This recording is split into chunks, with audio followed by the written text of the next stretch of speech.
Apa pesan utama yang Anda ingin sampaikan kepada investor global untuk bisa mempertimbangkan Indonesia sebagai tujuan investasi utama di tahun 2025? Knowing Pak, di 2025 ini kondisi global malah sebenarnya semakin cukup banyak ketidakpastian. Kalau saya ngelihat dari keadaan geopolitiknya, Donald Trump ini sosoknya cukup kontroversial dalam kebijakan regulasi. Kemarin tiba-tiba keluar dari Paris Treaty Agreement, Pak. Dan ada beberapa eksekutif order lainnya yang baru di beberapa minggu kemudiannya saja sudah membuat ada dinamika tersendiri. Nah, di tengah dinamika global yang justru semakin tidak pasti, bagaimana investor bisa melihat gitu bahwa Indonesia lah beacon of growth-nya? Sebenarnya kan perkembangan daripada sejarah perekonomian dan growth ekonomi dalam negara ini, whatever story, bahwa tidak bisa dinafikan bahwa bangsa kita ini memang punya variabel dan variabelnya itu banyak. Bicara sumber daya alam, resources. Kemudian berbicara terhadap demand, balik lagi kita adalah salah satu demand yang besar dengan populasi 280 ke 300 juta. Secara posisi letak strategis, sebenarnya kombinasi yang ada di negara kita ini hampir sedikit kita temuin di dunia ini, di negara-negara. Betul, Pak. So sebenarnya berbicara itu kita dari ini sendiri tidak perlu punya kekhawatiran.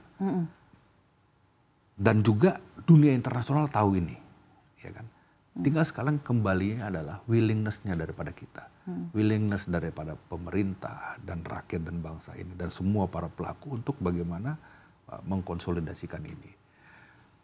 Bicara juga kita ngelihat kurang lebih bisa berbicara mungkin 20-25 tahun belakangan ini situasi politikal kita juga relatif cukup kondusif, tidak ada ini, dan kita juga sudah bisa melewati proses demokrasi di 2023-2024 dengan baik, landing semua, dan kita juga baru menyelesaikan proses pemilihan kepala daerah tingkatan provinsi, kota dan kabupaten dengan baik. Saya pikir tidak ada yang perlu khawatirkan. Dan atas ini semuanya, dan setelah kami juga bertemu dengan para pelaku usaha, dan terakhir Pak Menteri sendiri waktu ada di Davos, jadi di Davos itu kan World Economic Forum yang kurang lebih sekitar sebulanan yang lalu, beliau di sana, everybody memang mereka mengetahui dan memang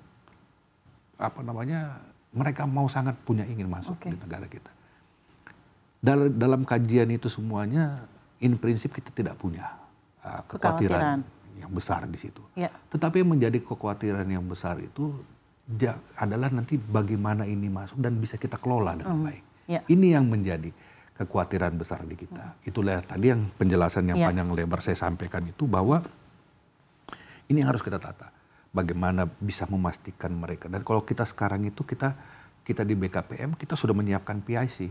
Apabila ada interesting company, kita taruh PIC untuk memastikan, mengguidance pelaku usaha itu sendiri, tahapan stepnya apa, ini apa. Nah, gitu. Karena kementerian kami ini kan sebenarnya bukan kementerian teknis ya, Mbak Safrina, tapi kita memang lebih kepada how to mengkonsolidate investment itu datang. Dan benar-benar kembali lagi meyakinkan bahwa si pelaku usaha itu memang nyaman dan dia bisa terrealisasi dengan cepat dan dia punya kompetitif investasi di sini, sehingga potensi dia untuk mengupgrade investasi itu sangat besar. Kita menemukan itu juga. Beberapa investasi yang selama ini mereka baru masuk satu line, setelah mereka masuk produksinya, penjualannya mereka bagus, ininya mereka bagus, nambah lagi.